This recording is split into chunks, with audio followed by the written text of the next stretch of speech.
Eso, mira, este tornillo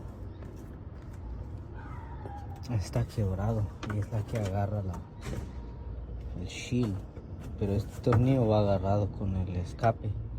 Entonces ahorita le voy a meter la cámara a ver si se va a ver que tiene como tipo carbón allá afuera. Que este tornillo, esta y esta. Ok, vamos a los lados de acá. Aquí hay otro, uno aquí. Y luego vamos acá. Ahí hay otro. Y vamos aquí.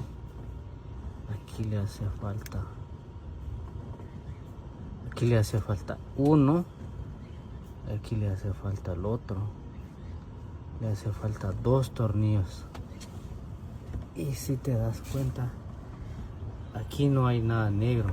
Aquí está el carbón donde se está saliendo el gas. Donde se oye el ruidito.